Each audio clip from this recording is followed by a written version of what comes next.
ეგიპტემ ახლახან წარმოადგინა ყველაზე დიდი სამხედრო შტაბ-ბინა პლანეტაზე და ამას თან ახლავს გზავნილი.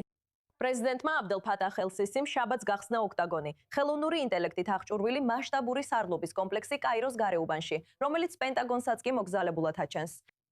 ის 7-დან 8-ჯერ უფრო დიდია ფართობით. ის სავსეა მომავალი თაობის სამხედრო ტექნოლოგიებით. და ის შექმნილია იმისთვის, რომ ეგვიპტის მთელი ეროვნული უსაფრთხოების სისტემა ერთ სივრცეში გააერთიანოს. მაგრამ სწორედ ის, რაც სისიმ ცერემონიაზე თქვა, გახდა რეგიონში გაკვირვების მიზეზი. სრული სამხედრო ფორმით პირველად 10 წელზე მეტი ხნის შემდეგ მან განაცხადა, რომ ხალხის მხრიდან ნორმალიზაცია არ იქნება, თუ არ დამყარდება სამართლიანი მშვიდობა, რომელიც ოკუპაციას დაასრულებს. ის აშკარად ისრაელს გულისხმობდა. ეს არის მკაფიო სიგნალი, რომ მიუხედავად იმისა, რომ ეგვიპტისა და ებრაული სახელმწიფოს 1969 წლის სამშვიდობო ხელშეკრულება ძალაში რჩება, საზოგადოებრივ დონეზე ურთიერთობები წინ საერთოდ არ მიდის. საკითხის გასარჩევად ახლა ჩვენთან ერთად არის იოს შეფერსი, ჟურნალისტი კაიროდან. იოს, ძალიან გვიხარია, რომ დღეს IOC4 News English-ზე ჩვენთან ერთად ხართ.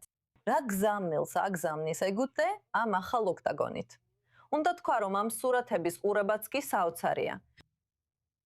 მართლა საოცარია, განსაკუთრებით მისი ზომა. უკვე შეადარე ის პენტაგონს ამერიკაში, რაც რა თქმა უნდა სამართლიანი შედარებაა, რადგან პენტაგონი და ახლა ეგვიპტე აშენებს ოქტაგონს, რომელიც პენტაგონზე ბევრად დიდია. სინამდვილეში კი საქმე არ არის იმაში, რომ ეგვიპტე ესეთი დიდი სტრატეგიული ქვეყანაა. აქ ახლო აღმოსავლეთში ისეთი მნიშვნელოვანი სტრატეგიული ქვეყანა არ არის, რომ სხვა ქვეყნებზე ჯაშუშობა დასჭირდეთ, ან სადაზვერვო ინფორმაციის მოპოვება და ასე შემდეგ, ასე შემდეგ.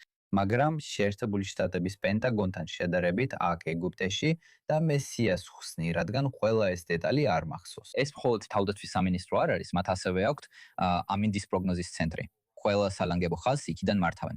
ტელეკომუნიკაციებსაც იქიდან მართავენ. ეს იქნება საწყობის სამხედრო მარაგების დიდი ნაწილისთვის. მაგალითად, იქ უზარმაზარი საწყობები ექნებათ. ასე რომ ეს მხოლოდ თავდაცვის სამინისტრო არ არის. და უნდა იცოდეთ და თქვენს კითხვასაც დაუბრუნდები, მაგრამ ეგვიპტეში არმიას ეკონომიკაში უზარმაზარი როლი აქვს. მიუხედავად იმისა, რომ სავალუტო ფონდი, საერთაშორისო სავალუტო ფონდი ამით კმაყოფილი არ არის, მაგრამ ეგვიპტის არმიას აქვს ქარხნები, ბენზინგასამართის სადგურები, ბანკები. ასე რომ ეგვიპტეში ეს მხოლოდ არმია არ არის და ეს ყველგან უნდა გაითვალისწინოთ. და რაც ამას ნიშნავს, რასაც აბდელ ფათაჰ ელ-სისი ამბობდა, ამ მასშტაბური დიახ კომპლექსის გახსნისას, როგორც გინდათ დაარქვათ, ეს ძირითადად ეგვიპტელი ხალხისთვისაა განკუთვნილი. ეს არ არის მსოფლიოსთვის. გულისხმობ, მსოფლიო არ აღფრთოვანდება უბრალოდ უზარმაზარი შენობით. უფრო მნიშვნელოვანია რა ხდება იქ, ეგვიპტეში. რადგან კი ეს შთამბეჭდავად გამოიყურება, მაგრამ არავინ იცის, რას აპირებენ იქ. ამ ეტაპზე ისინი არ უშვებენ არც ერთ ჟურნალისტს, არც კი ადგილობრივ ეგვიპტელ ჟურნალისტებს.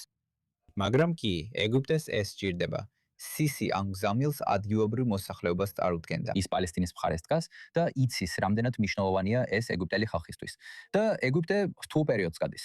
ამიტომ იმის ნაცვლად, რომ ხალხი აკრიტიკებდეს მის დიდ ხარჯებს ახალ დედაქალაქში ამ პროექტზე, უბრალოდ ამბობს, რომ ახლო აღმოსავლეთში არასოდეს იქნება მშვიდობა პალესტინის სახელმწიფოს გარეშე.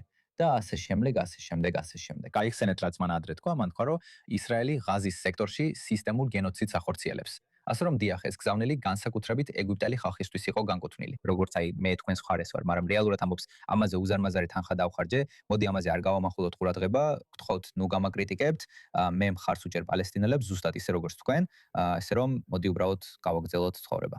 მაშ დანარჩენმა რეგიონმა როგორ უნდა წაიკითხოს ეს? თქვენ ამბობთ, რომ ეს გზავნილი ეგვიპტის შიდა მოსახლეობისთვისაა, მაგრამ აშკარად დანარჩენი რეგიონიც ყურადღებით აკვირდება ყველაფერს. უნდა ვიფიქროთ ეგვიპტის იმ ამბიციებზე, რომ რეგიონული სამხედრო ძალა გახდეს. არა, როგორც სამხედრო ძალა. ეგვიპტე სურს იყოს დიპლომატიური ძალა ამ რეგიონში. ისინი ცდილობენ მნიშვნელოვანი როლი ითამაშონ ღაზას მომავალში. ეგვიპტე ცდილობს ჰამასი დაარწმუნოს შეთანხმებაზე, რომ მათ იარაღი დაყარონ. დღეს ნახეთ სიახლე, რომ ჰამასმა ოფიციალურად გააუქმა თავისი პოლიტიკური ფრთა, ან როგორც ამას უწოდებენ, ანუ ღაზას სექტორის მართვის ელემენტი. დიახ, სწორედ ის, რაც მთავრობას ეხება. და ეგვიპტე ნამდვილად ცდილობს ამას. მათ სურთ მნიშვნელოვანი დიპლომატიური როლი ითამაშონ რეგიონში, ასევე ირანთან და მოლაპარაკებებში. ეგვიპტემ ეს წარსულშიც გააკეთა, მათ მოლაპარაკებები აწარმოეს რამდენიმე ცეცხლის შეწყვეტაზე ღაზას სექტორში. ასე რომ ეგვიპტემ იცის, რომ ამის გაკეთება შეუძლია და სურს შეინარჩუნოს ეს როლი. და ეს არის მთავარი მესიჯი, რომელიც ეგვიპტეს ყოველთვის სურს აჩვენოს მსოფლიოს. ისინი ასევე პაკისტანშიც იყვნენ წარმოდგენილი ირანსა და სხვა მხარეებს შორის არაპირდაპირ მოლაპარაკებებში. ირანსა და აშშ-ს შორის.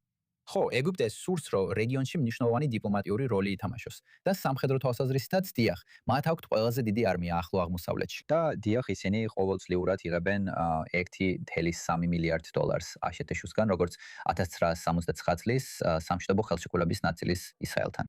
მაგრამ ეს არ არის ყველაზე ძლიერი არმია რეგიონში. ძირითადად ესენი არიან ადამიანები, რომლებიც სამხედრო სამსახურს გადიან და უბრალოდ საკუთარი ქვეყნის დაცვას ემსახურებიან. მათ არ აქვთ ამბიციები, რომ თავიანთი არმია საზღვარგარეთ გაგზავნონ. ისინი ყოველთვის ძალიან ფრთხილობენ, რომ არმია საზღვარგარეთ გაგზავნონ და შეუერთდნენ. მაგალითად, საუდის არაბეთმა რამდენჯერმე მიმართა ეგვიპტის არმიას, რომ შეუერთებოდა მათ იემენში. მაგრამ ეგვიპტემ ყოველთვის უარი თქვა ამაზე. ხო, ეს ძირითადად საკუთარი ქვეყნის დასაცავად ხდება, რადგან ეგვიპტე გარშემორტყმულია ომებით ღაზის სექტორში სუდანში და ლიბიაში. ასე რომ, მათ სჭირდებათ დიდი ძლიერი არმია, რომ დაიცვან ქვეყანა, როგორც თავად ხედავენ. როგორც ჩანს, ეს მათი ხალხისთვის განკუთვნილი გზავნილია. იოს შეფერსი დეტალებით. მადლობა რომ იყავით ჩვენთან i24 News ინგლისზე. არაფრის.